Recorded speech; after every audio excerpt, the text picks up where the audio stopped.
Boa noite, mais uma vez, né? Tá tudo ok, né? Com o áudio e a exibição, tranquilo. Ok. Bom, gente, só retomando o que estávamos discutindo, estamos praticamente em reta final. Na última aula, a gente comentou um pouco dessa ideia das rotações e já entramos na ideia das cônicas. E já fizemos uma exibição aqui um pouco sobre a elipse, né? A gente já comentou alguma ideia sobre ele. Tá, então, hoje eu não lembro o que exatamente nós fizemos da elipse, se essencialmente o, o objetivo dessa parte aqui é simplesmente, primeiro, não é nem trabalhar a elipse, propriamente dito, e sim usar ela, porque nosso interesse dado as equações ou dado as figuras, a gente saber reconhecer a sua equação, né? Quando eu tenho uma figura em 3D, sendo que os cortes dessas figuras vão ser cônicas. Então, pronto, ok. Obrigado, Lucas. Tá? Então, o que o Lucas colocou, né, é que eu coloquei um exemplo de uma equação de elipse e fiz o seu esboço e coloquei outro esboço aleatório e a gente desenvolveu a sua equação. É o que a gente vai fazer aqui na hipérbole e na parábola. A parábola, apesar de ser uma figura bem conhecida do ponto de vista das funções, aqui ele tem outro formato, um pouquinho diferente, mas é praticamente a mesma coisa. E como o nosso interesse é que as parábolas não sejam funções, então existem as expressões que o y pode estar ao quadrado também. É justamente a parábola, né, em torno do eixo x, né? O eixo x, ele funciona como um paralelo do eixo de simetria da parábola. Nesse caso aqui. Esse caso são as funções que nós conhecemos, né? E esse x de v aqui, esse y de v é o x do vértice e o y do vértice, né? Quer dizer, eu estou adiantando aqui, mas a gente vai chegar nela, né? Repito, se a gente desenvolve essa equação aqui, né? Quer dizer, essa expressão aqui, essa propriedade que tem dentro do conjunto, né? Significa que a gente consegue expressar a nossa elipse através de uma equação, tá? A nossa hipérbole, no caso, né? E eu estou omitindo esse desenvolvimento, né? Um desenvolvimento trabalhoso, né? A distância, a fórmula que a gente usa aqui é a de distância entre dois pontos, que a gente conhece, né? Que é a raiz e tal, que a gente viu na primeira unidade. Porém, aqui vão aparecer duas raízes, aí a gente eleva ao quadrado, aí vai continuar ainda uma raiz, né?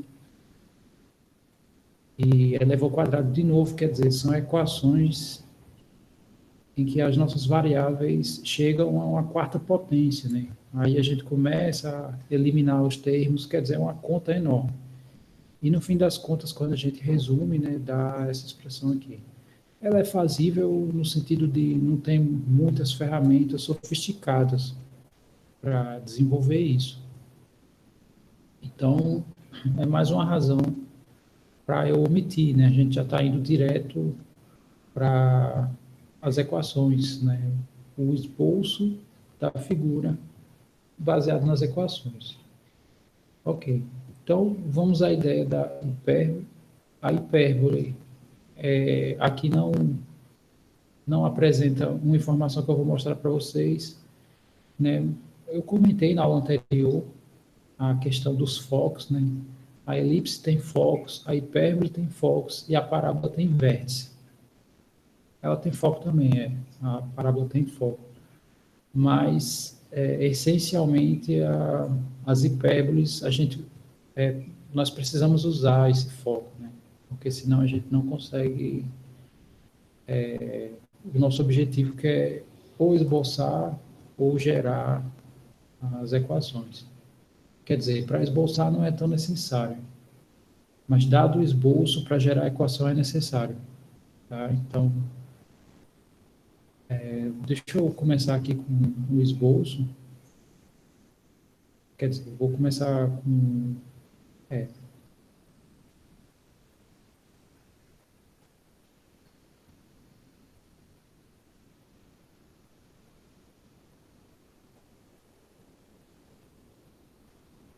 então, o desenho da hipérbole, um desenho possível seria esse.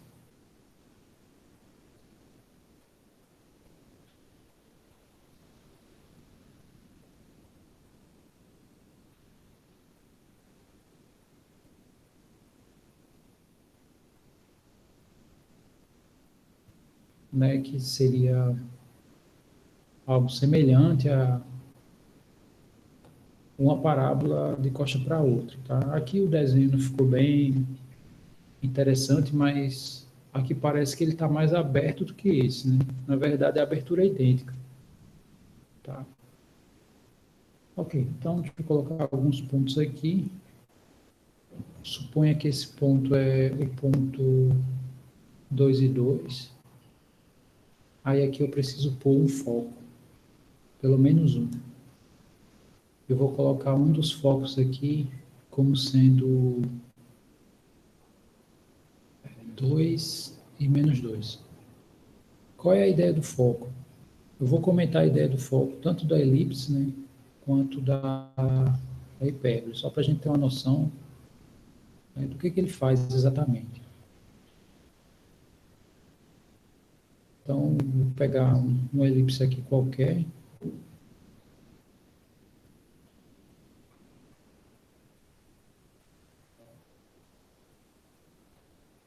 Aqui, para a gente desenhar, é bom. Tem 4 pontos principais, né, que a gente pode determinar, né, para fechar a nossa elipse. Isso desenha da mão, né? Lógico que... Bom, então a elipse também tem alguns focos, né? Eu vou botar... Na verdade, ele tem dois.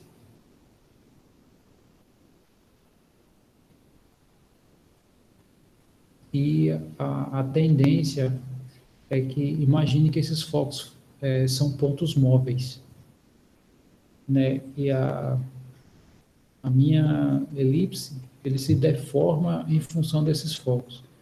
Então, imagine que aqui não existe o caso que o deslocamento, se houver, dos focos, vai ser diferente aqui para as duas. Se isso acontecesse, a minha elipse, literalmente, ele ficaria idêntico ao ovo. Não sei se vocês percebem, mas o ovo, ele tem um lado mais arredondado e outro mais pontudo. Isso seria se os focos, né, tivessem movimentações diferentes. Aí eu poderia gerar um ovo através de uma elipse ou uma circunferência. Então, quanto mais esses focos se aproximam do centro, né, considerando esse fato, né, que eles se movimentam de forma uniforme, ou seja, o deslocamento do F1 em direção ao centro, né, se houver, o do F2 tem que ser idêntico. Então, essa curva aqui ela vai convergir para uma circunferência. Ou seja, uma circunferência é quando os 3 pontos são concentrados aqui no centro, né? Os 2 focos e o próprio centro. E se eu me desloco aqui para o sentido contrário, significa que ele, né, vai ficar mais oval. E se esse deslocamento for para o infinito, aí essa minha curva tende a se transformar numa reta. Né? Não sei se vocês conseguem enxergar isso que eu estou falando. Mas sei lá, imagino que eu vou só diminuir aqui, né? Eu vou distanciar esses dois Então, quanto mais eu aproximo, mais a minha curva converge à circunferência, né? Só repetindo a ideia. Quanto mais ele se distancia, né?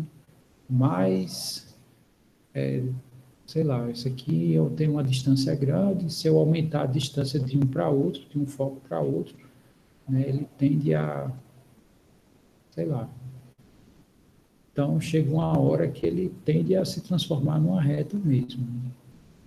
Imagine ele bem, sei lá, uma coisa assim. Não sei se dá para vocês enxergarem o que, é que eu estou falando.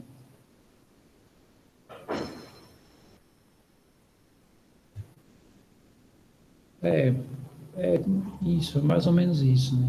Sendo que quanto mais eu prolongo, né, mais achatado ele fica, né? Então, na verdade, ele não se transforma em uma reta, e sim um segmento, né? Ele vai ficando cada vez mais achatado à medida que um foco é distanciado do outro. Ou seja, os focos estão, né, em direções contrárias. Então, isso aqui vai ficando mais fininho até chegar uma hora que, sei lá, no limite, isso aí vai para um segmento. É mais ou menos como um elástico, né?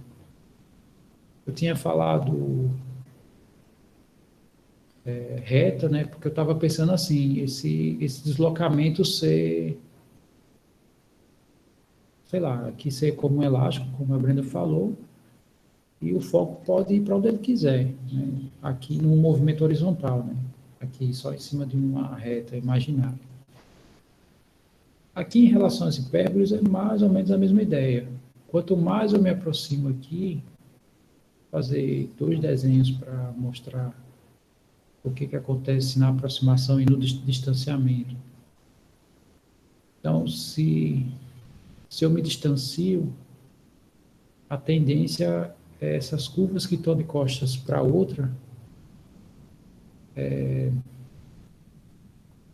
ficarem mais fechados, né? Quando o foco se distancia.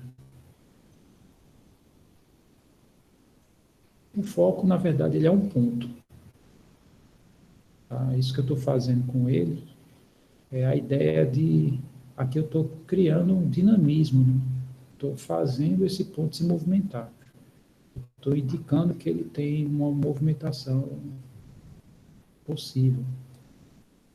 E eu estou definindo as direções dessa movimentação. O caso contrário seria o seguinte, seria o foco se aproximar, né? Quando o foco se aproxima da hipérbole, a tendência é ela ficar mais aberta.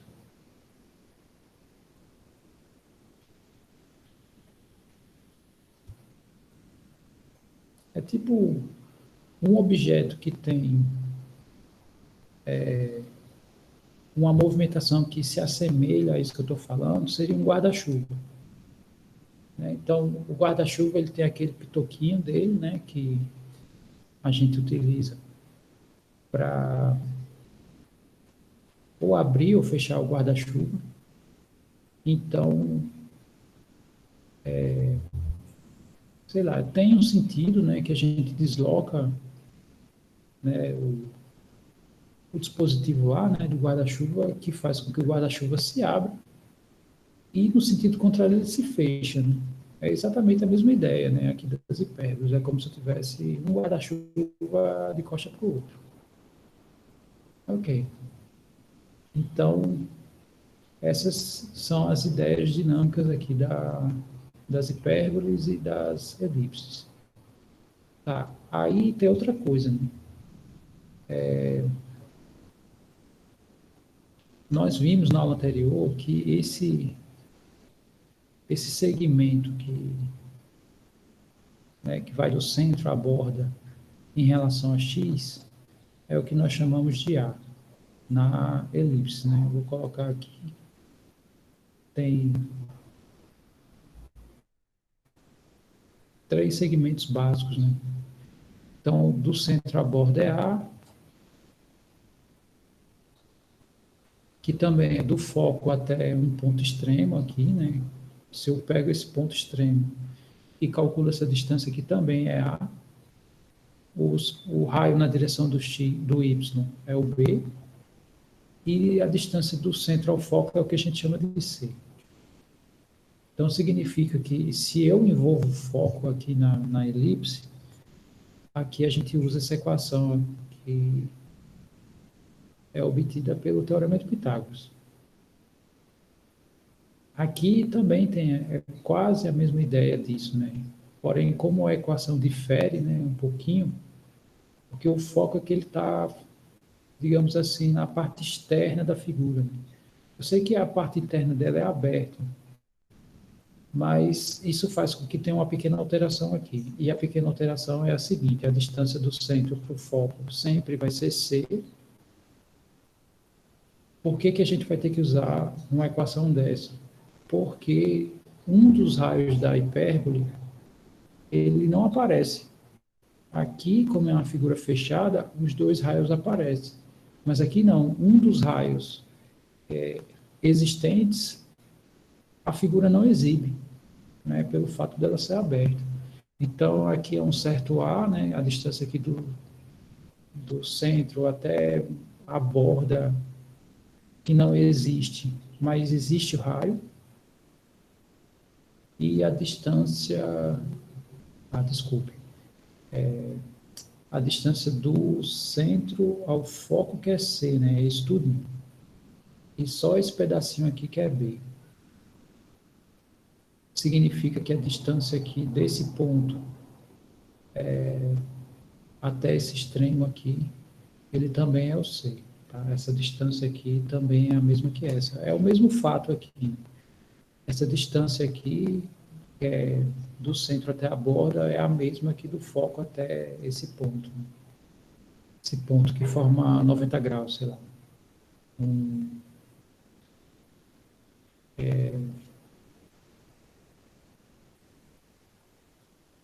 Ele toca onde é mais achatado. Né? Enfim, porque os focos estão em um dos eixos. Como esse eixo tem os raios maiores, então o foco está nele, não está nesse eixo, né? Está nesse eixo. Então a distância do foco até esse ponto aqui distante, né? Em relação ao eixo que não tem o foco, coincide aqui, né? Esses as, né? Essa distância é a mesma que esse raio aqui. Isso dá para a gente enxergar se a gente imaginar que isso aqui são dois pregos, né? E a gente está esticando aqui a corda. Né? Aí, imaginando, fazendo esse procedimento, se a gente pôr o dedo aqui nesse ponto aqui, a gente tem como enxergar, né, o porquê que essa distância e essa coincidem. Ok, então a equação, o teorema de Pitágoras envolvido aqui é esse, né? C ao quadrado, né, a distância do centro ao foco, nada mais é do que A ao quadrado mais B ao quadrado, né? Esse pedacinho aqui é B, né? Até a borda aqui. Então, aqui é o que está envolvido, é essa equação aqui. O que que isso significa, né? Que se, eu vou colocar aqui, se eu tenho essa elipse, vou colocar aqui alguns valores, né? Vamos supor que o centro dela é no 3 e no 5, esse ponto aqui é no 3 e no 2, e eu tenho que definir o foco. Vamos supor que é 3 e 0.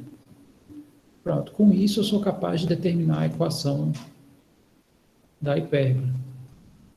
Tá? Aqui eu não vou colocar eixos coordenados, mas imagine que eu tenho aqui as coordenadas desses 3 pontos aqui.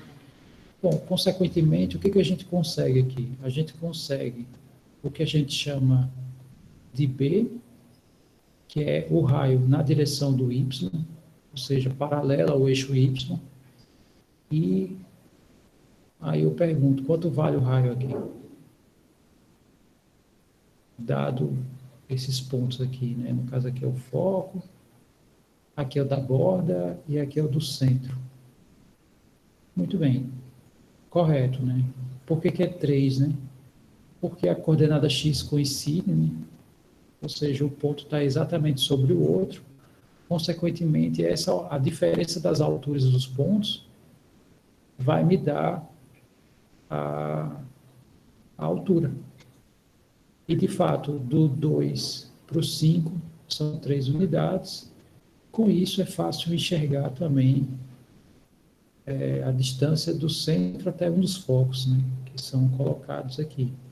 Bom, como o foco está em cima do eixo X, né, já que aqui o Y é 0, e o centro está na altura 5, e o ponto está um debaixo do outro, né, todas as coordenadas X são idênticas.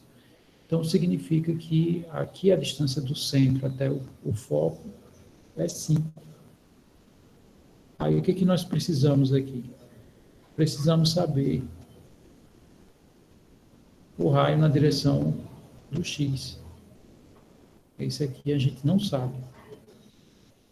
Não sabe geometricamente, né? Mas a gente sabe que existe essa relação aqui, né?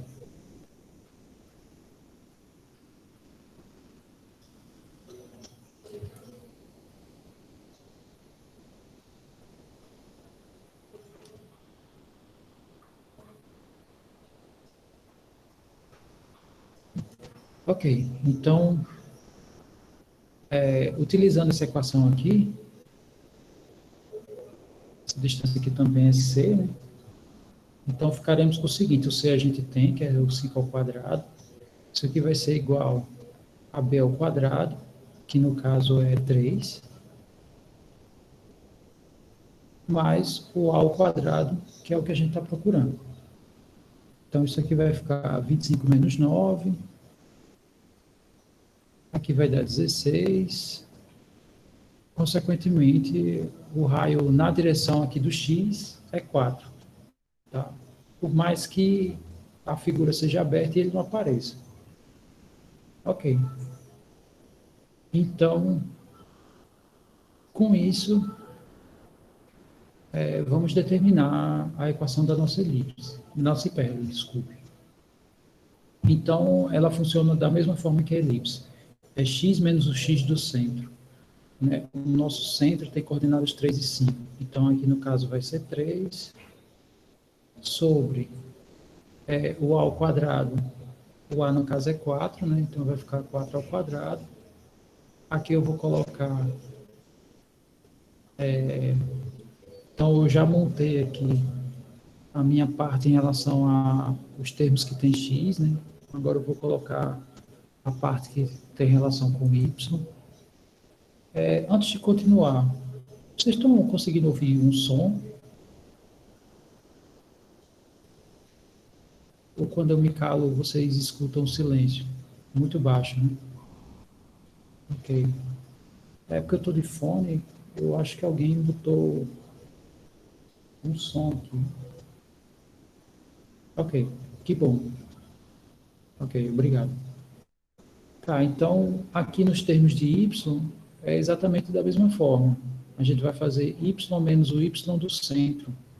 No caso, o y do centro é 5, né? Isso aqui ao quadrado, sobre o raio ao quadrado. Né? Vamos só olhar aqui a estrutura, né?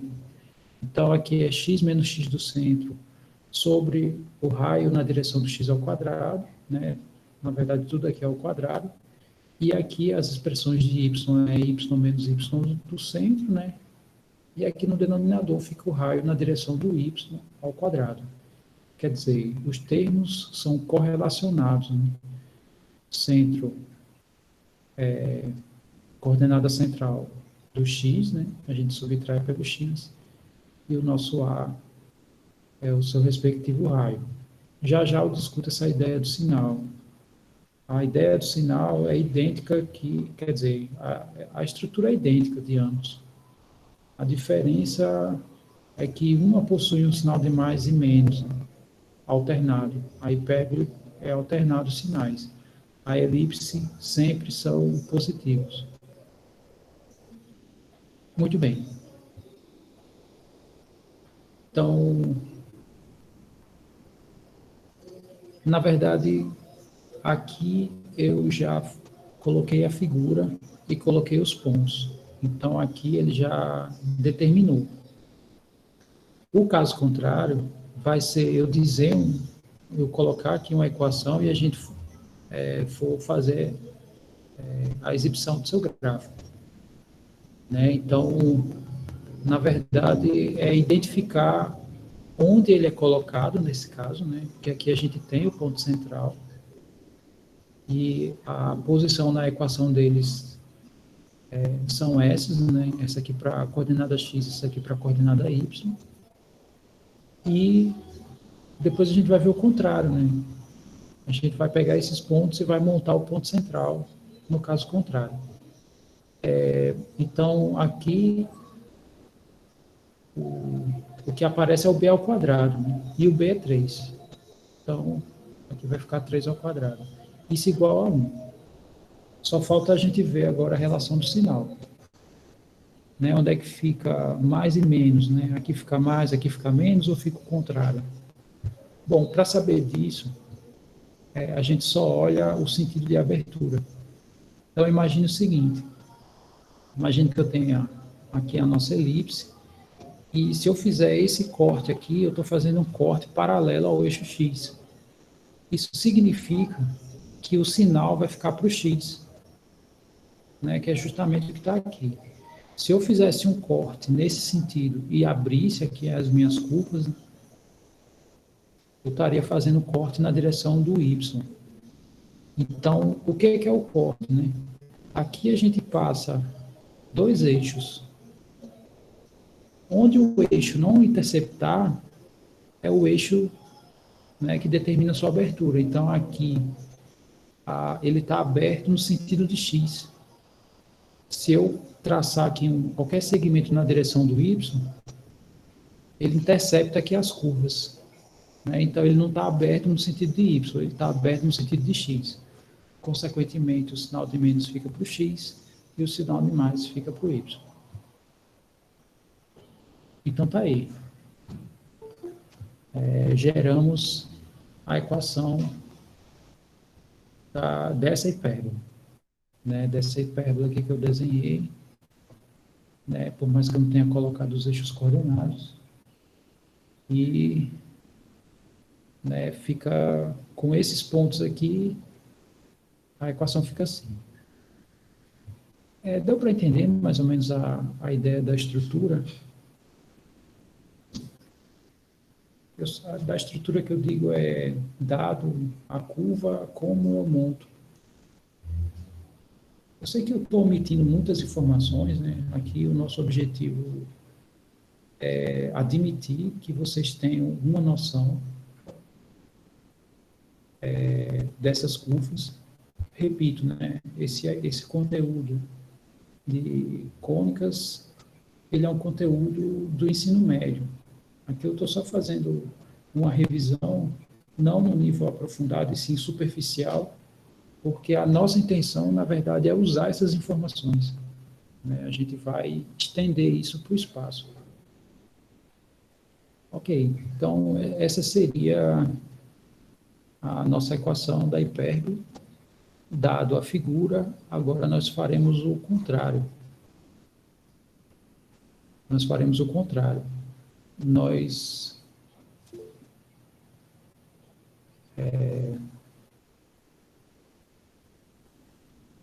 Eu vou colocar aqui um desenho e a gente vai gerar a sua equação. Enquanto eu vou fazendo aqui o esboço, o Diego pode falar, tá? Ele pediu aí. Sim, professor, licença, só uma dúvida. Aquela equação que o senhor formou também podia ser a primeira fração com sinal positivo e a segunda com sinal negativo, né? Isso. Sendo que, se fosse o contrário, ela não estaria com abertura nesse sentido. Ela estaria com abertura no sentido contrário. Né? Sei lá, vamos chamar que essas curvas estão deitadas. Essas curvas estariam em pé e passariam por aqui, ó. No caso, como a gente conseguiu aqui o raio na direção do X, essas curvas iam passar por aqui se os sinais aqui fossem contrários.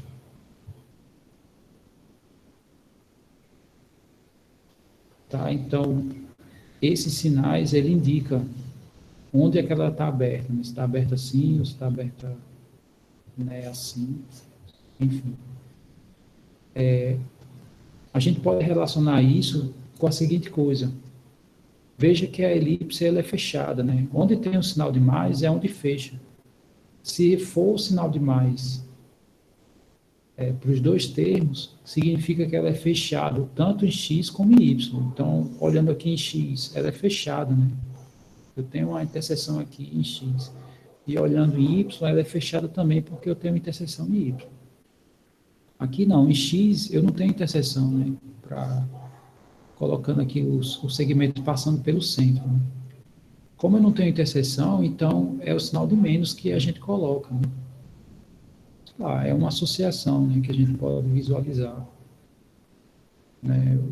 Assim, o que o sinal está fazendo ali? Significa que ela, beleza, aí as curvas ficam nesse sentido porque eu abri o em x, né? Imagine aqui uma elipse, quando eu corte, né, ela vai para o sentido contrário. Imagine eu girando essas curvas no sentido contrário, né, ela viraria aqui uma elipse, sei lá, algo desse tipo. Ok, então é mais ou menos assim como funciona aqui.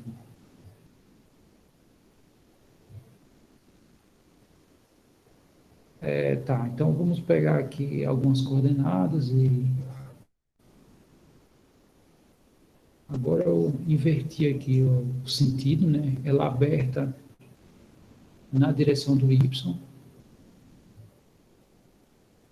e vamos imaginar que esse ponto aqui é o ponto menos 2 aqui, 2 aqui, esse é o ponto 1 e eu estou colocando a figura novamente, né? A intenção, tudo bem, isso não é ruim. Esse aqui eu vou deixar para vocês depois, tá? Vocês pensam e trabalham, só vai ficar invertido, a ideia vai ser semelhante. Deixa eu colocar aqui e suponho que aqui é 3. Minha intenção seria o contrário agora, tipo assim, vou pegar x mais 1, por exemplo, sobre, sei lá, 16 menos y mais 3 ao quadrado sobre 4 igual a 1. Então, aqui agora eu tenho uma equação de hipérbole. Nós sabemos que é equação de hipérbole porque os sinais estão trocados. E eu quero fazer o esboço disso aqui. Como é que fica no desenho? Né? Bom, então, primeira coisa, aqui a gente vai coletar o ponto central e o ponto central, né? Assim, fazendo uma analogia com o que a gente acabou de fazer. Nós vamos pegar as coordenadas que subtraem as variáveis x e y. Então, no caso, como aqui é mais 1, quem subtrai o x seria o menos 1. Né? Porque nós sabemos que menos com menos é mais, então significa que basta a gente olhar aqui para esses parênteses, né, para obter o ponto central, e trocar os sinais aqui dos termos que operam respectivamente x e y. Né? Então, se aqui é mais 1, é porque no centro é menos 1. E se aqui é mais 3, é porque a coordenada do ponto central é menos 3. E outra coisa que a gente tem que fazer é tomar os raios. O raio na direção do x ao quadrado é o 16. Consequentemente, considerando o raio, o valor positivo, ele vai ser 4, né? Mas aí, no caso, a gente sabe que aqui é mais ou menos, significa que a partir do centro eu subo e desço 4 unidades, ou vou para a direita e para a esquerda, né? Que é esse caso aqui. Mas aqui eu só vou dizer o tamanho do raio. Tá? Então, Aqui vocês podem considerar isso, inclusive, nas respostas de vocês, né? Caso seja necessário. E o b ao quadrado é o 4. E o b é o raio na direção do y. Se b ao quadrado é 4, significa que nosso raio, que é b, vai ser 2. Bom, só com essas informações a gente já é capaz de fazer o esboço. Como é que fica o esboço, né? Primeiro eu vou marcar o ponto central. É a primeira coisa que nós fazemos. Então, deixa eu colocar aqui...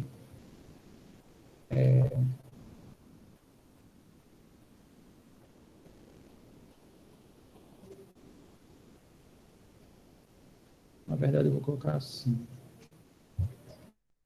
Aqui os eixos, né? X e Y. Aí vamos marcar as coordenadas. O X é -1 e o Y é -3. Eu vou colocar metade aqui. Aqui é -1 e aqui -3. Né? Então, esse é o nosso ponto central da nossa hipérbole. Agora, eu vou fazer as marcações do raio na direção do x e do raio na direção do y. O raio na direção do x são 4 unidades, então significa que, a partir do centro, a nossa hipérbole vai passar...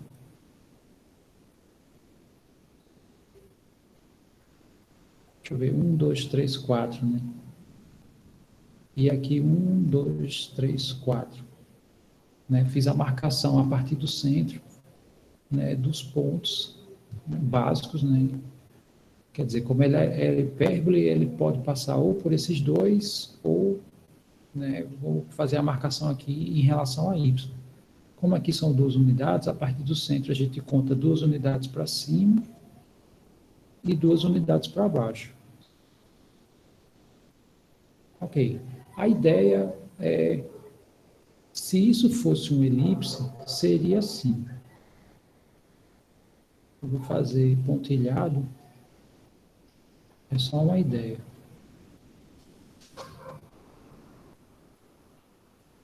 Bom, se fosse uma elipse, seria esses pontos aí que eu pontilhei. A gente só precisa... Não, pode colocar só o raio mesmo, né? Já que a gente tem ciência que a partir do centro eu me desloco para cima e no caso para a direita e para a esquerda aqui 4 unidades e para cima e para baixo 2 unidades, aqui você pode informar só o seu deslocamento, né? Na hora de esboçar, não, aí você tem que botar os 2 pontos, né? Você não pode botar só um deles. Ok, aí coloquei aqui os 4 pontos básicos, digamos assim. A gente só tem que ver qual é o sentido que ela está aberta, já que ela possui um sinal de menos. E nós sabemos que ela está aberta aqui na direção do y, né? Ou seja, se eu traço aqui um eixo paralelo a y, ele não vai cortar a nossa curva. Então, significa que a nossa hipérbole passa por aqui, né? Passa por esse ponto e passa por esse ponto. Sei lá, mais ou menos, né? Então, esse seria o esboço aqui da nossa hipérbole. No caso dessa daqui.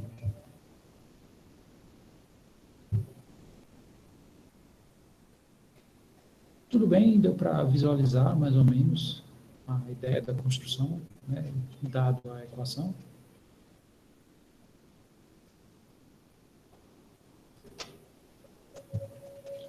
Ok. Agora vamos para a ideia das parábolas. Bom, as parábolas, pelo menos no ensino médio, e não sei como foi que foi visto por vocês em matemática elementar, mas existe essa expressão tradicional, né, que é todos os pontos que obedecem a essa equação aqui, elas compõem uma parábola. Isso onde o seu eixo de simetria é paralelo a y, né? A equação tem esse formato. Aí eu não sei se vocês lembram, as parábolas, elas possuem vértice. Elas não possuem ponto central. E o vértice a gente pode obter por essa equação. Não sei se vocês lembram disso, né? menos b sobre 2a e menos delta sobre 4a, né, dado que a nossa parábola está definida por essa equação, são essas coordenadas que determinam o vértice. E a gente pode reescrever esse vértice, quer dizer, a nossa equação em função desse vértice. Aí ficaria assim, y menos y do vértice vai ser igual a uma multiplicidade aqui desse A, e aqui ficaria x menos x do vértice, ao quadrado. Então, essa seria outra maneira, né? É lógico que aqui, ao fazer esse produto de volta, né, eu não determinei quem seria o B e C, né, em função desse K vezes A. Mas o K vezes A é necessário, né, porque ele determina o tamanho da abertura, que tem essa ideia do guarda-chuva que eu falei para as hipérboles também, né? Quanto mais próximo o foco está do vértice, mais aberta é a minha parábola, quanto mais distante, mais fechada é a minha parábola. E em relação ao sinal também, né? O sinal desse carinha é que determina se a concavidade é para cima ou se é para baixo. Ok. Então, antes de eu continuar, acho que o Lucas pediu a vez, né, para falar. Então, diga aí, Lucas. Felipe, que ponto é o vértice da parábola mesmo? Só me recorda aí, por favor. O vértice geometricamente é esse daqui.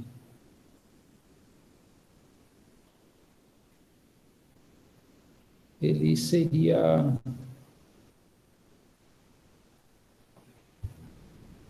do jeito que eu montei aqui, né, defini a parábola, ele seria ou o ponto mais alto ou o ponto mais baixo, né? Vamos supor esse caso aqui. Então, o vértice seria esse ponto aqui, tá? No caso x do vértice e no caso y do vértice. Tipo extremante. Isso. Se a gente trabalha com...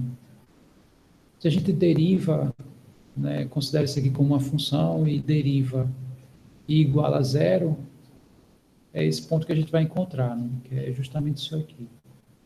Se eu derivar isso aqui, considerando que isso aqui é uma função, né, isso aqui vai dar 2ax mais b, né? Aí, se eu igualar a zero, isso aqui, o x que eu encontro que transforma isso em zero é isso aqui, né? Menos b sobre 2a, eu quiser isso daqui. Então, de fato, ele é o extremante mesmo. Que é o ponto, nesse caso, é o mais baixo. Né? Ok. Sim, como é que a gente trabalha, né?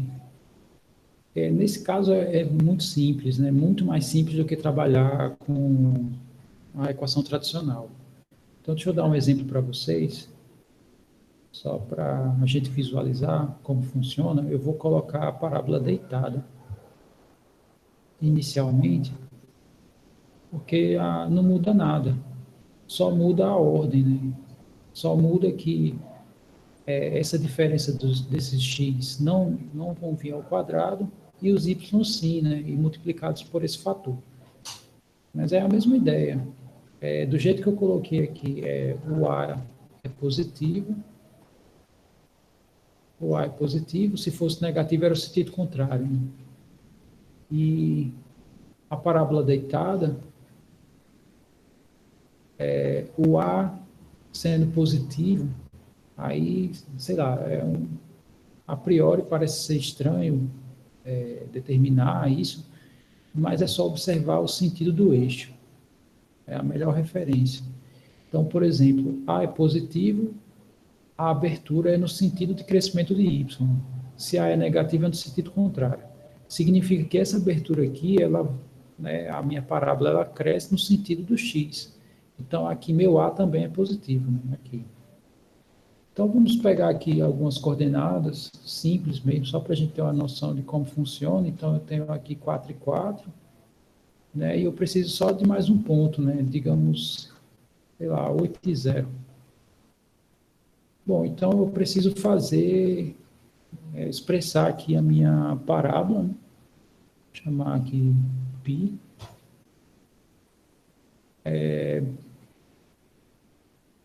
Escrever a equação dela nesse formato.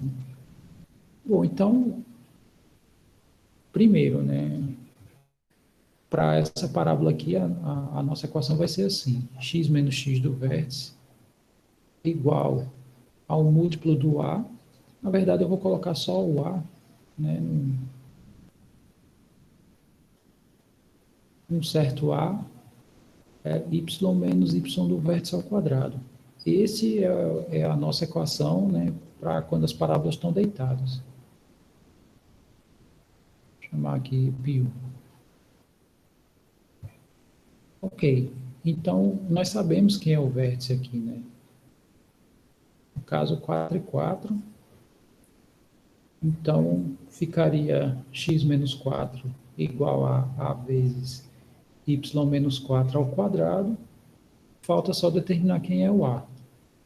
Bom, para determinar o A, basta esse ponto aqui, né? Eu preciso só de 2 pontos para determinar a equação de uma parábola. E para isso, é só substituir. Quando o nosso x for 8, o nosso y vai ser 0. Aqui eu peguei cortando o eixo x, mas poderia ser qualquer ponto, né? Não precisa ser pontos que tenham zeros, pode ser qualquer um. Então, vamos substituir esse ponto aqui e ver quem tem que ser o nosso A. Então, aqui no caso vai ficar 8 menos 4 igual a A, e aqui vai ficar 0 menos 4 ao quadrado. Aqui a diferença dá 4, igual a... Aqui vai dar 16. Com isso, nosso A vai ser um quarto, né? Simplificando isso por 4, né, e passando, né, o que ficar para o outro lado. Ou, né, se eu passo 16 dividindo e simplifico, vai dar isso. Então, com isso, a equação da nossa parábola vai ficar assim: x menos 4, aqui vai ficar 1 quarto, y menos 4 ao quadrado. E pronto, está determinada a equação da nossa parábola. Se vocês quiserem escrever nesse formato, né, sendo que aqui vai ser o contrário, né, vai ser x igual a um polinômio de grau 2, né, em função do y, é só estender essa conta, né? Você distribui, eleva ao quadrado, distribui, né, e passa esse termo para o outro lado, aí vocês vão ter a equação da parábola que é trabalhado tanto no ensino médio, né, aí ou em matemática elementar, né? Bom, antes de passar para frente,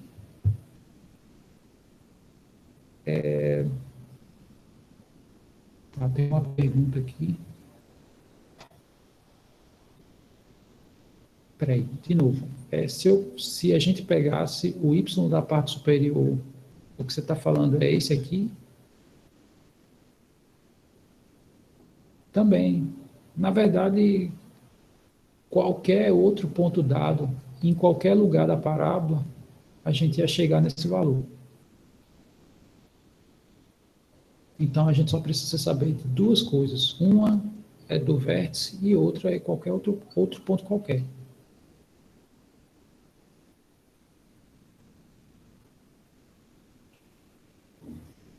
E, no fim das contas, essa é uma maneira resumida, né, de trabalhar com a função polinomial, né? A função polinomial é muita informação que não que seja ruim isso, mas sei lá, para desenhar gráfico, por exemplo, né? A gente calcula vértice, assim, a maneira tradicional, né? Procura as raízes, sei lá, faz um monte de coisa lá que no fim das contas você só basta ter 2 pontos, né? Então, quer dizer, aqui é uma maneira bem mais simples. Agora eu vou fazer o contrário, né? Eu vou pegar uma equação e a gente vai trabalhar com ela e ver como é que ficaria o gráfico. Bom, para provocar um pouco, né, aqui, eu vou pegar essa daqui. Veja que eu não estou pegando no formato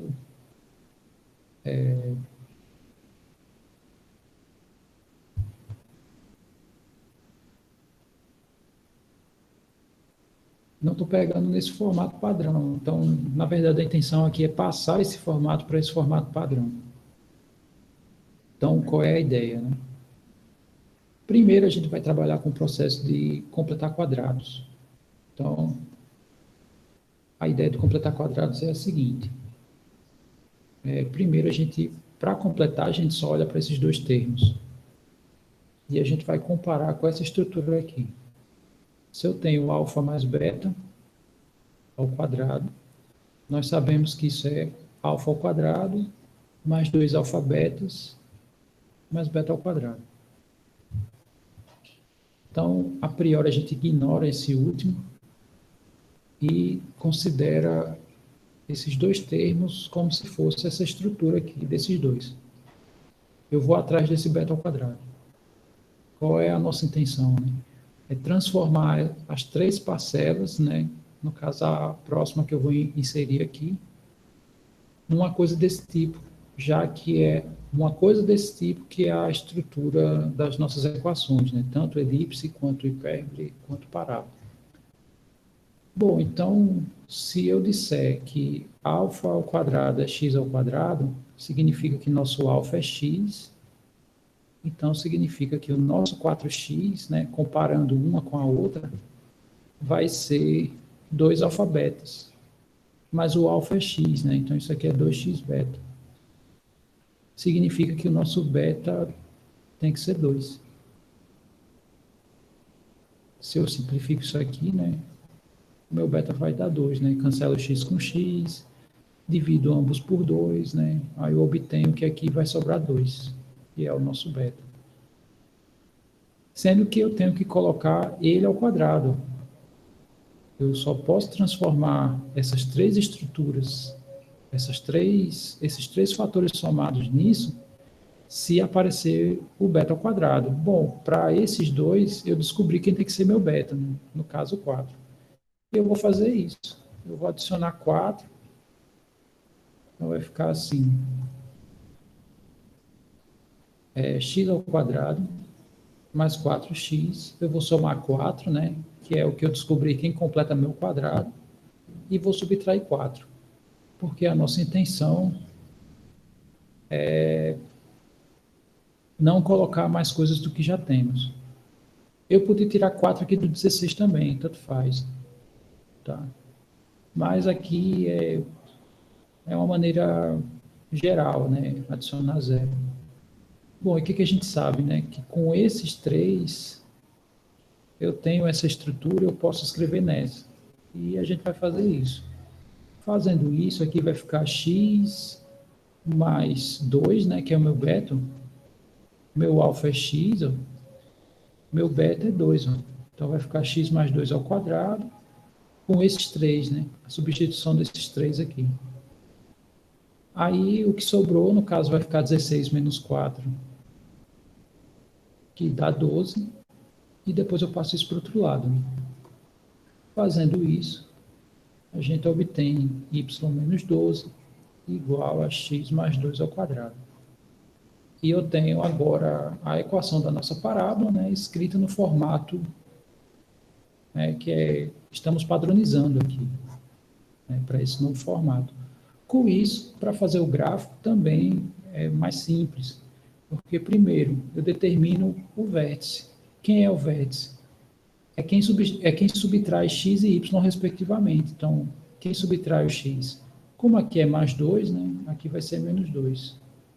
E no caso aqui, indiretamente, o que nós temos é menos o menos 2. E aqui, quem subtrai o y é 12. Então, está aqui o nosso vértice. E, fora isso, nós precisamos de só mais um ponto. Para determinar esse ponto, aí é bem simples. Né? Chamar esse ponto de A. Eu escolho um valor para x ou para y e vejo quem tem que ser o outro. Então, vamos escolher 0 para x, por exemplo. Se eu escolho 0 para x, vai dar 0 mais 2, que é 2, ao quadrado é 4, né? E o 12, que é positivo, que é negativo, desculpa, do outro lado fica positivo, né? Ou seja, isso aqui vai dar 16, né? Ok, então já podemos esboçar nosso gráfico. E nosso gráfico vai ficar assim.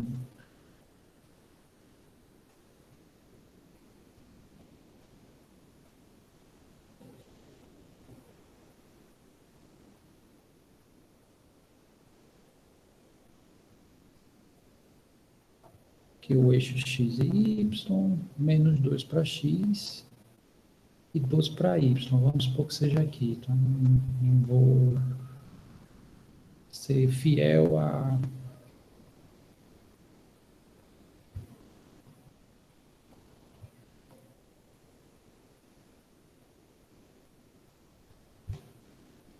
Como é que eu digo?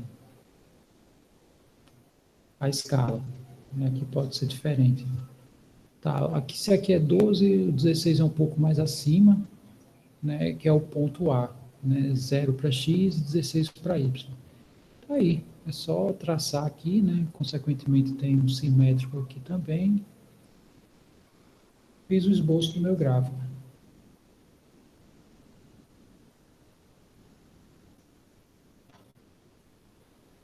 Então, essa é outra maneira, tá, da gente fazer os respectivos esboços. Tranquilo até aqui?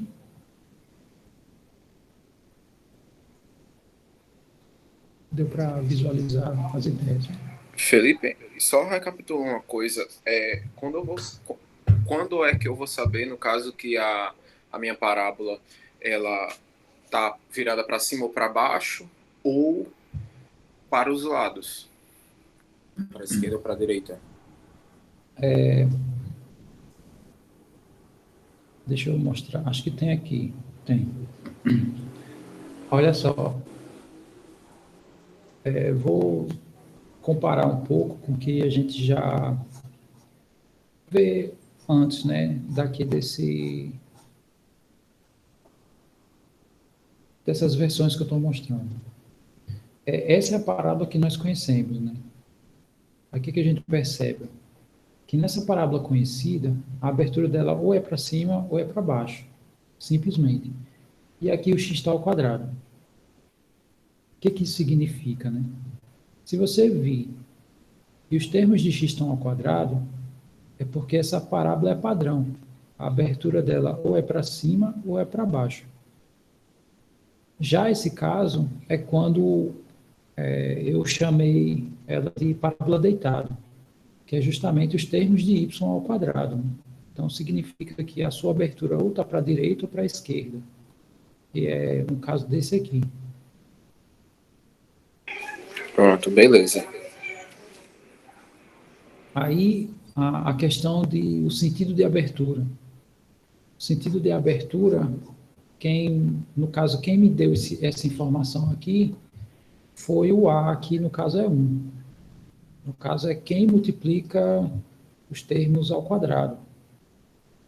Então, como aqui é positivo, a abertura é para cima. Se aqui fosse negativo, a abertura dela seria para baixo, né? Consequentemente, aqui seria outro ponto, não seria o 0,16. Seria o 0 para x e alguém aqui mais embaixo.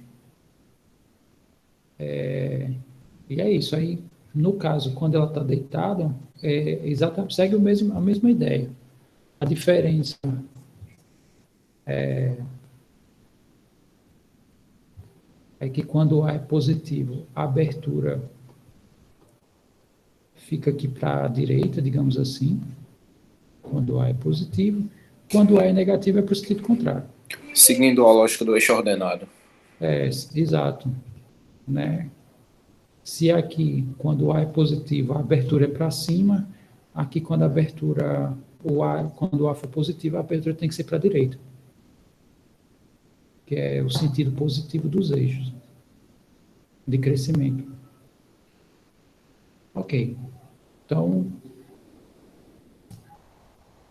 tranquilo. Agora vamos para as quádricas. Aqui eu dividi em alguns grupos, né? Tem os elipsoides, os hiperboloides e os paraboloides, que seguem, né, um pouco das ideias das cônicas, sendo que aqui são extensões, né, são figuras em 3D, né. Aqui é o elipsoide, ele é uma figura que, quando nós fazemos cortes, que formamos elipses, mas, né, um exemplo seria a bola de futebol americano, ela é um elipsoide. Os hiperboloides, tem o hiperboloide de uma folha e o de duas folhas, né? Eu vou exibir cada caso. Aqui as figuras são diferentes. De uma folha seria uma espécie de um jarro, de duas folhas seria duas antenas parabólicas, uma de costa para a outra. E tem os paraboloides, né? O elíptico, que seria uma taça de vinho, né? A taça de vinho é uma espécie de paraboloide elíptico, e o paraboloide hiperbólico seria a sela do cavalo, né? Eu vou mostrar como funciona em cada caso. Então, a ideia é olhar pelos cortes, tá? Então, eu vou mostrar um caso aqui genérico, só para a gente entender como é que funciona essa extensão das cônicas nas quádricas. Então, por exemplo, imagine que a gente tem isso aqui, ó, x menos 1 ao quadrado,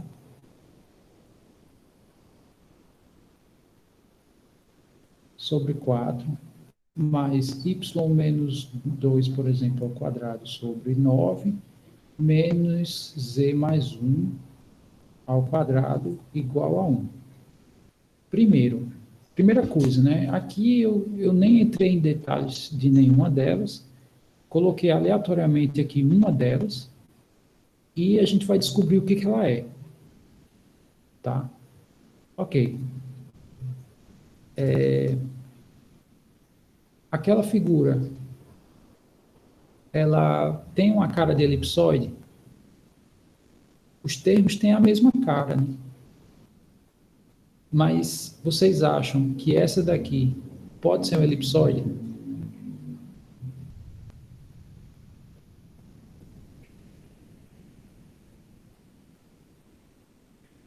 Podem chutar. Não sabem. Talvez sim. Ok. Na verdade, a resposta é não. Por uma única razão.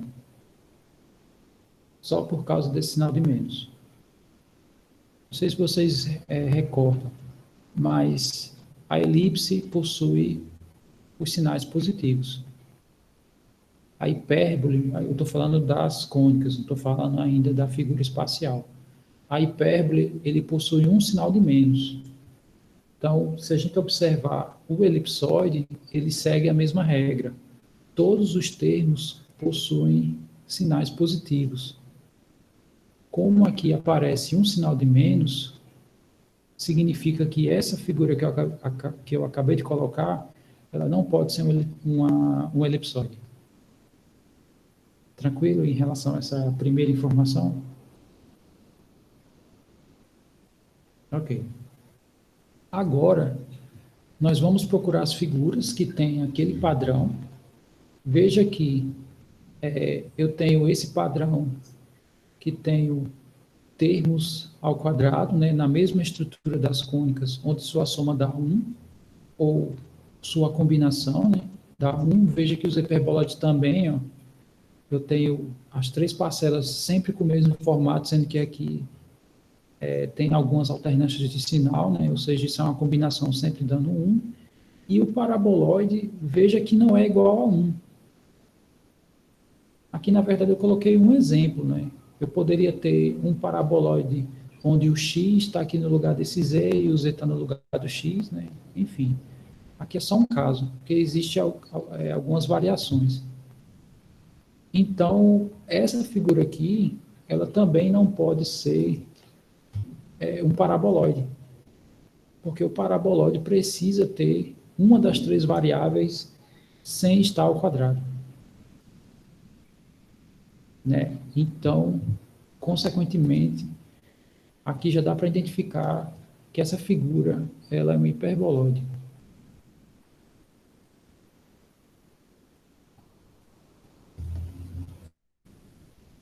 Ok. Agora, outra maneira de identificar qual é a figura. Nós sabemos, eu vou colocar na origem as equações, só para a gente ter uma noção. E para não demorar tanto também. Essa aqui é a equação de elipse. É um exemplo de equação de elipse. Essa seria um exemplo de equação de hipérbole. E essa seria um exemplo de equação de parábola. Eu vou botar tudo na origem, só para a gente não perder muito tempo. Ok. Então, outra maneira de identificar é fazendo cortes. Como é que eu faço cortes? Eu vou zerar parcelas. Então, por exemplo, se eu zero essa parcela, né, imagine, eu vou deixar fixo aqui o meu ponto vermelho, e esse ponto vermelho fixo aqui significa que essa parcela inteira não existe, ela é zero. Então, sobrou só essas três. Pergunta, o que é, olhando para esses três, né, ela é qual delas?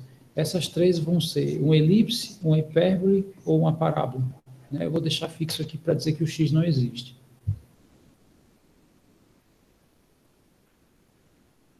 O que sobra aí é o quê?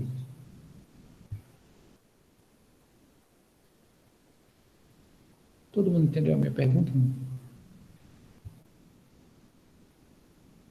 Está muito confuso? Eu estou perguntando o seguinte, ó. Imagine que x é 1. Se x for 1, isso aqui vai dar 0. Se isso der 0, significa que eu tenho essa figura, que eu vou escrever agora,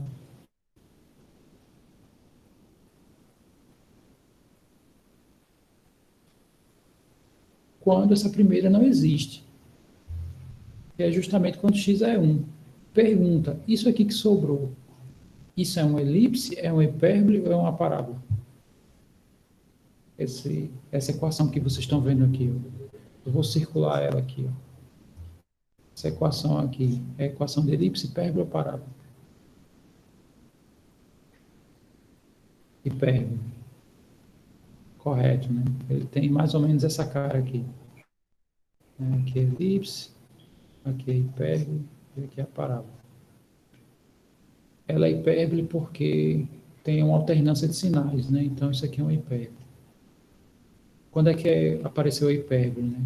Quando eu apaguei os termos de x. Isso aqui é um corte. Vou fazer outro corte agora. Eu vou dizer que y é 2. Por que eu vou fazer isso, né? Para zerar essa parcela. Quando eu faço isso, sobram as parcelas, no caso a primeira, e sobra a última. Aí, novamente, essa figura é o quê? Aqui é uma elipse, é uma hipérbole ou uma parábola?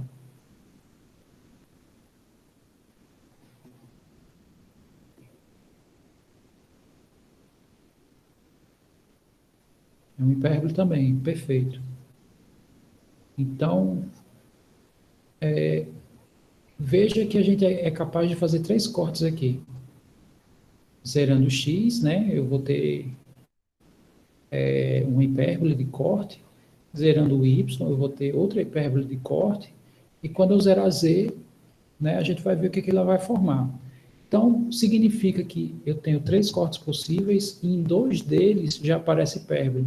Então, isso eu já posso usar isso aqui como indicativo de um hiperboloide.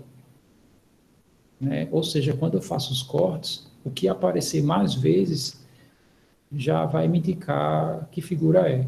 Então, por exemplo, se eu tivesse feito um corte em x, em y, e desse elipse, elipse, significaria que a equação, né, inicial provavelmente seria um elipsoide, né, ao invés de um hiperboloide. Todo mundo visualiza isso que eu acabei de falar, não? Essa questão da quantidade de... Né, eu tenho 3 cortes, então 2, já passei da metade dos cortes, né? 2 de 3. E 2 dos 3 cortes são hipérboles, então eu tenho um hiperboloide. É uma maneira de a gente saber o que a gente tem. E por último, o terceiro corte é quando Z é menos 1.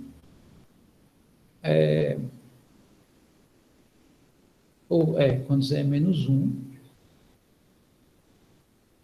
que aqui vai se tornar zero. Aí a pergunta é, essa figura que sobra, né, quando Z, os termos de Z são zerados, que figura é essa? Isso aqui é o quê?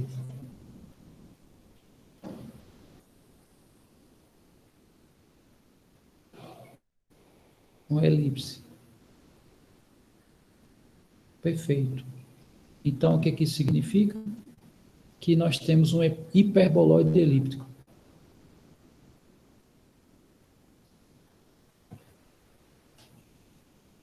Como é que é o hiperboloide elíptico? Bom, eu vou desenhar baseado com o que a gente tem aqui, né? Então, o que a gente tem? Nós temos o ponto central, que segue a mesma ideia do caso das cônicas, então eu tenho que é 1 para x, 2 para y e menos 1 para a coordenada z. Né? Esses são as coordenadas do meu ponto central. E os raios. Tá. Digam para mim o que vocês acham. Quanto vale o raio na direção do x? Vocês acham que dá? Quanto ele vale?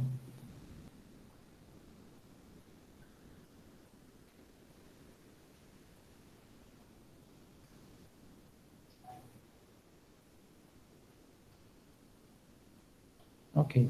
Como é que a gente sabe disso, né? É só olhar o termo que está no denominador. O Lucas determinou o B. Né? Se aqui é 9, é porque o raio na direção do y é 3. Tudo segue a mesma ideia das cônicas. Né? Como aqui no denominador dos termos do x eu tenho 4, significa que isso aqui é o raio ao quadrado, na direção do x. Consequentemente, meu raio é 2. Então, tem essa escrita tradicional também, né? O A é o raio na direção do x, o B é o raio na direção do y. E aqui no Z é o C, na nossa extensão. Né? Como aqui não tem nada, então aqui eu posso escrever sobre 1. E 1 ao quadrado é 1. Consequentemente, está aqui os 3 raios. Tá? Ok, então vamos colocar isso, né? Eu sei que desenhar em 3D não é simples, mas né, vamos exibir aqui como é que vai ficar o nosso gráfico, né? Como é que vai ficar o nosso hiperboloide. Até aqui, todo mundo entendeu como é que o procedimento funcionou e como nós usamos as cônicas aqui? As cônicas nós usamos nos cortes. Então, quando eu zerei x, eu obtive um corte no plano YZ, ou paralelo a ele. E assim seguiu para os outros. No caso, foi uma hipérbole que nós encontramos quando fazemos o corte no sentido do x. Quando a gente faz o corte no sentido do y, nós temos outra hipérbole, que é no plano XZ. E quando fazemos cortes, fizemos o corte em Z, aí a gente obteve uma elipse no plano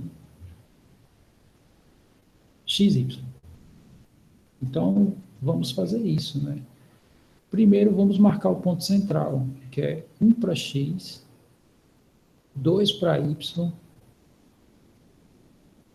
e menos 1 para o z. Então, fazer aqui as linhas bem finas, as mais finas que eu consigo aqui, pela minha lousa, né? Aqui, esse ponto que eu estou colocando, ele está exatamente sobre o plano XY, mas aí eu tenho que colocar ele uma unidade para baixo, né? Então, fazer aqui um paralelo aqui, né? Esse eixo que eu marquei, ele está sobre o plano, é como se eu tivesse desenhado aqui, imagine um piso e eu desenhei sobre ele. Aí se eu fizer o paralelo, eu obtenho a minha altura. Então esse ponto aqui que eu acabei de...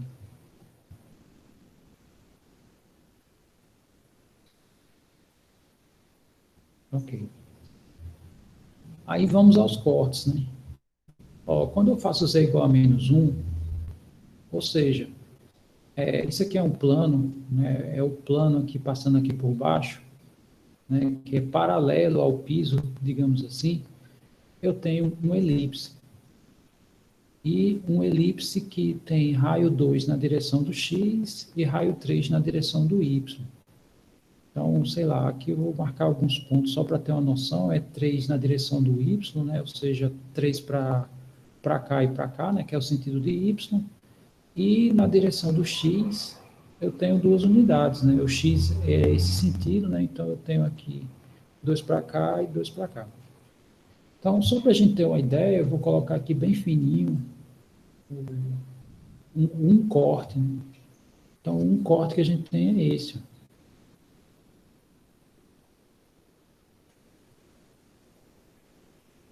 Então, significa que, imagine que eu venho com a lâmina de vidro. A lâmina passando aqui, paralelo a esse plano, vai gerar esse corte aqui, que é essa equação que eu acabei de desenhar. Aqui. Agora, a gente vai ver como é que fica no plano XZ. O plano XZ é esse aqui, ó. Z é essa coordenada, né? No caso, paralelo a ele.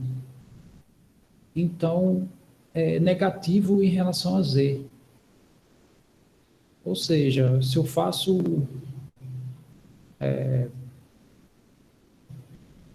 se eu traço uma reta, né, em relação a Z, paralela a Z, não corta a minha figura, né?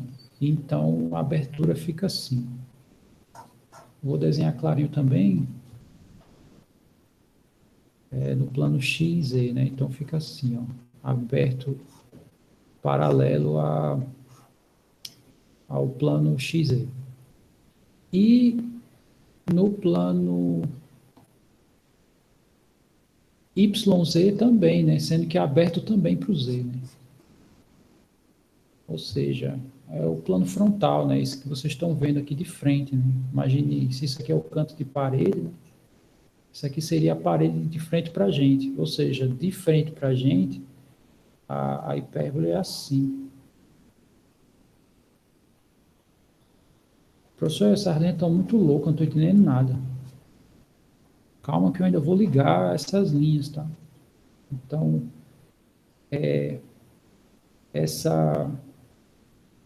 essas duas curvas aqui, elas pertencem a um plano paralelo a YZ, tá? Agora eu vou pegar a linha mais grossa, né? E vou...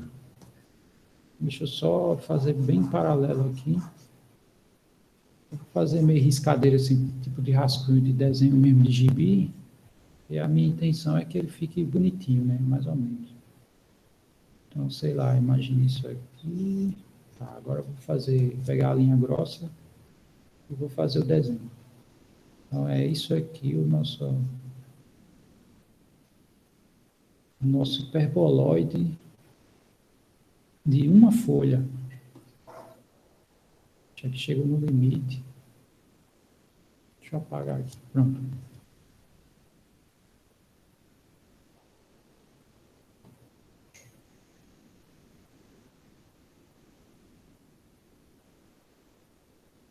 Aqui vai ficar assim.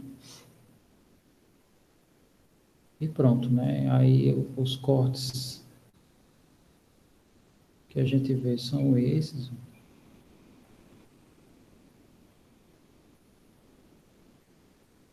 tá aí, a nossa figura, né? Ele parece um jarro de barro, né? Aqueles jarros que o cara gira um negócio lá, ele vai modelando com a mão. Então, a ideia é essa mesmo. Se eu corto ele aqui, né, paralelo ao plano XZ, eu tenho aqui uma hipérbole. Se eu corto ele paralelo a esse plano, eu também tenho uma hipérbole. E se eu faço cortes no paralelo ao plano XY, eu vou ter várias elipses, né? Veja que essa elipse aqui da parte inicial e da parte de baixo, né, da parte de cima e da parte de baixo, também são elipses. Então, por isso que ele é chamado um hiperboloide elíptico.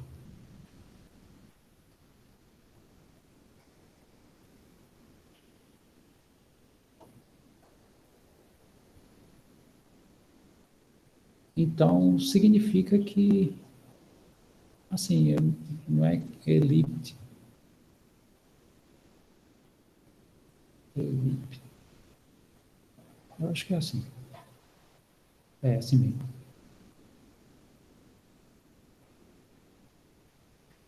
Na verdade, é fazer 2 a 2, né? Aqui eu fiz uma elipse de base, uma hipérbole assim e uma hipérbole assim.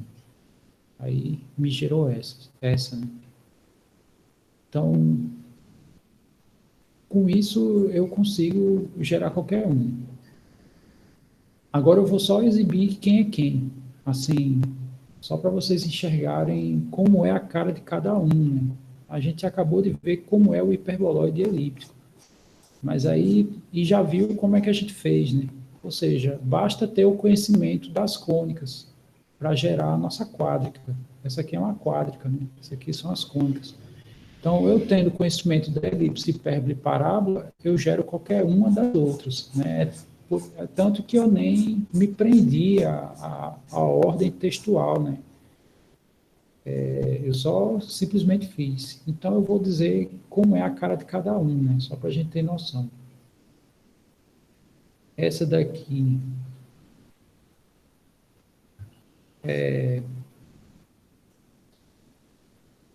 o elipsoide, né? Esse desenho que eu estou fazendo em 3D. Então, essa é a cara do elipsoide. Aqui seria o A, aqui seria Mi. É isso mesmo. Esse seria o A, esse seria o B e esse aqui seria o C. Sei lá, imagine, vou pegar aqui um eixo, sistema de eixos, só para a gente ter uma orientação.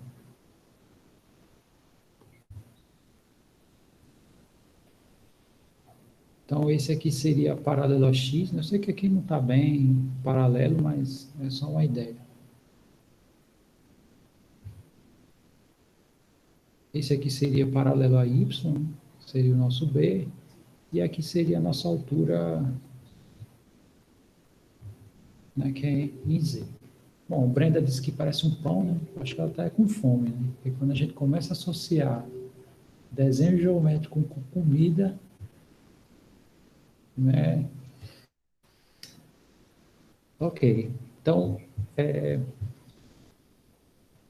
o elipsoide é único. Ou ele está assim, ou ele está em pé. Vamos supor que ele está nessa posição, vamos chamar ele deitado.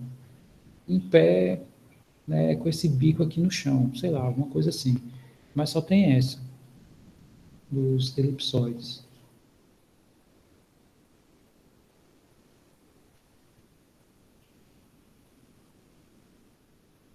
Computação elipsoide. Aí do hiperboloide, nós temos dois possíveis. Um eu desenhei, né, para vocês. Eu acabei de desenhar, mas, sei lá, imagine outra perspectiva, né? Eu tenho, sei lá, algo assim, né? Eu vou fazer uns rascunhos aqui, mas depois eu preencho melhor.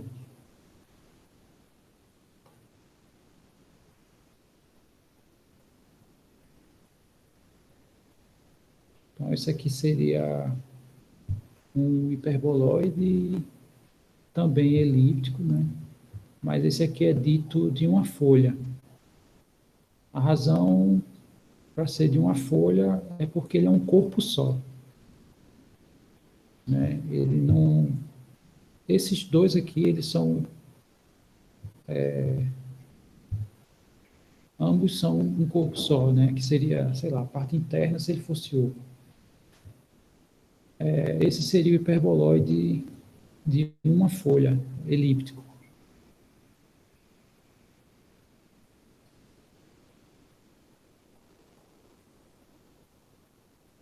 Mas tem também o de duas folhas. Um exemplo de um hiperboloide de duas folhas seria esse.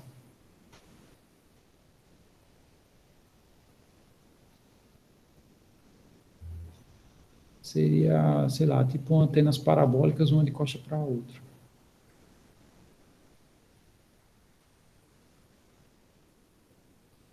Então, esse aqui seria de uma folha. Esses seriam de duas folhas.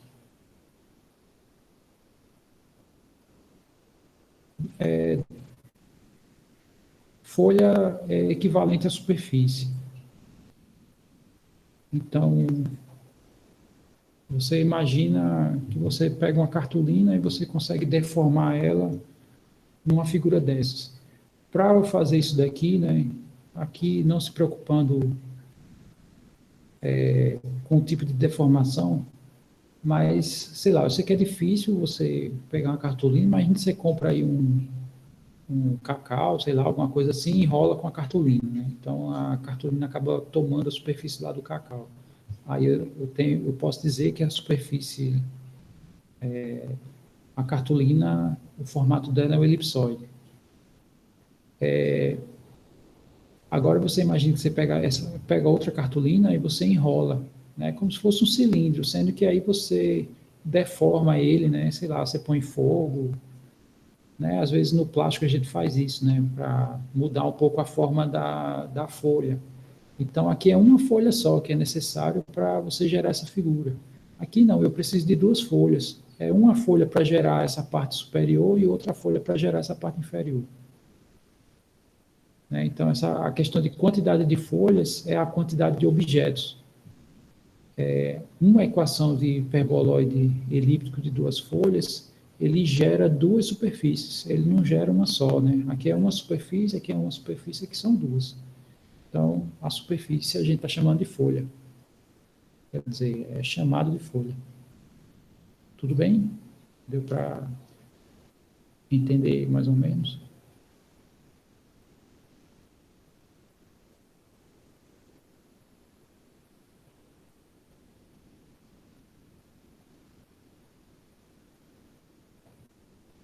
Bom, e tem os paraboloides também.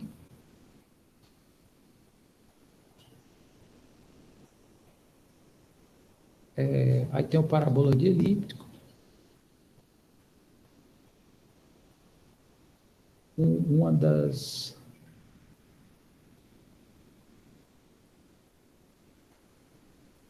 sei lá, esse formato de taça é uma espécie de paraboloide elíptico. E tem o hiperbólico, né? Que o hiperbólico é o que a gente chama de a sela do cavalo, né?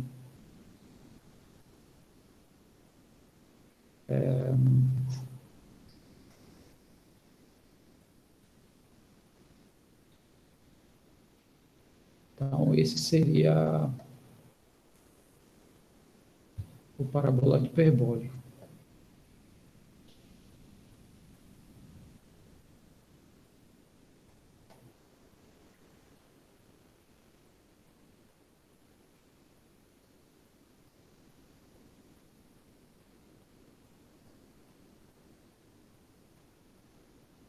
Então, por que é hiperbólico? Né? Porque eu tenho aqui uma parábola, né? A parábola, quando vai crescendo aqui, vai formando hipérboles, né, no crescimento dela, sendo que aí essas hipérboles, né, a parte de baixo aqui, convergem com a superfície só. Mas perceba que aqui tem uma hipérbole, né, e aqui tem uma parábola. Então, Então, esse seria o paraboloide hiperbólico.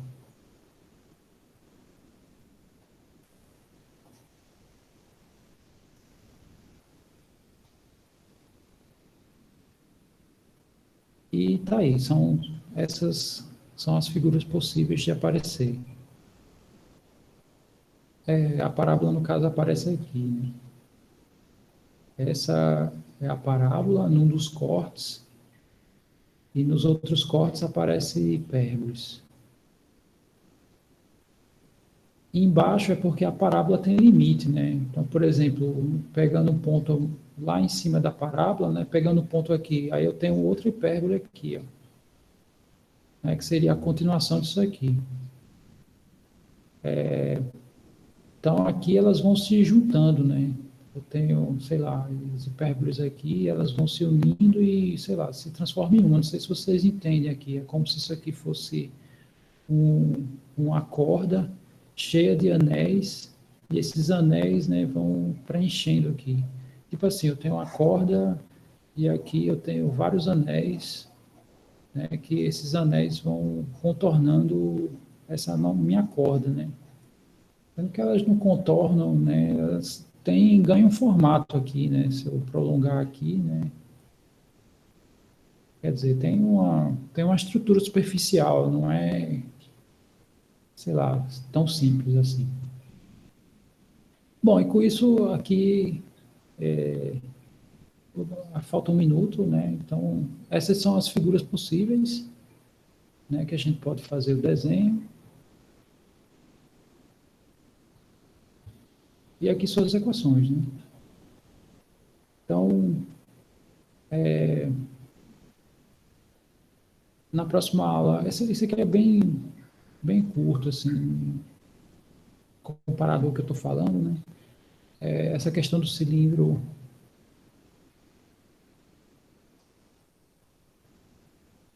Peraí, deixa eu ver aqui o que ele. Essas formas realmente são esquisitas em 3D. Parece que vem de outra dimensão, mas é por aí.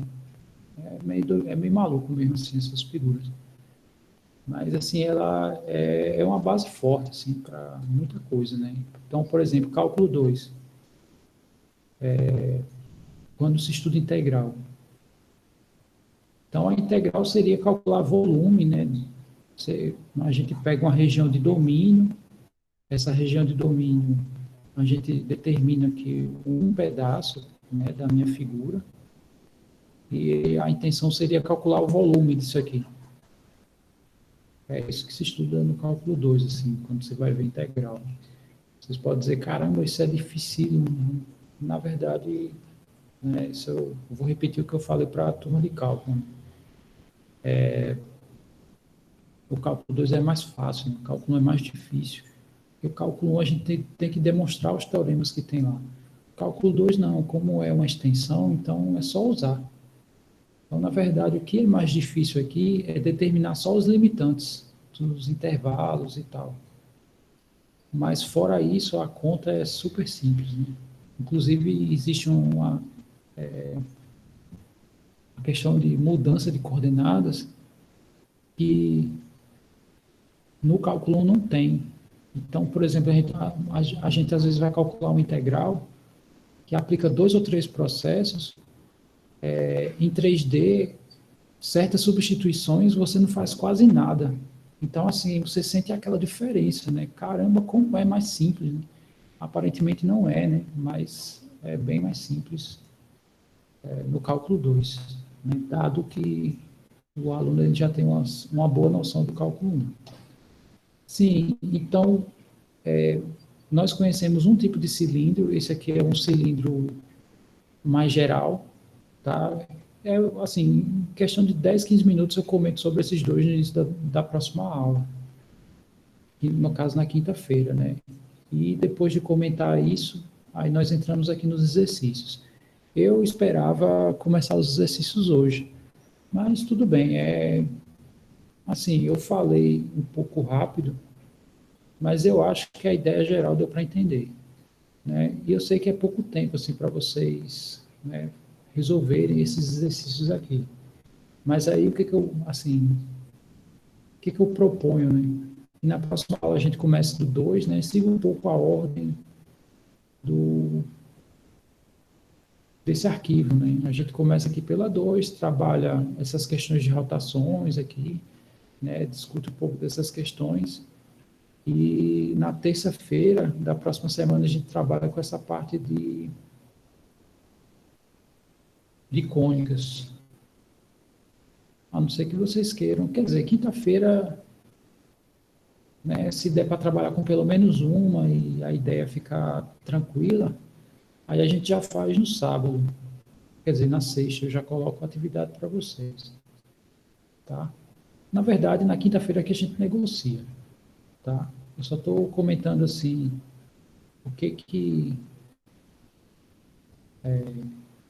como é que vai ser a nossa quinta, né?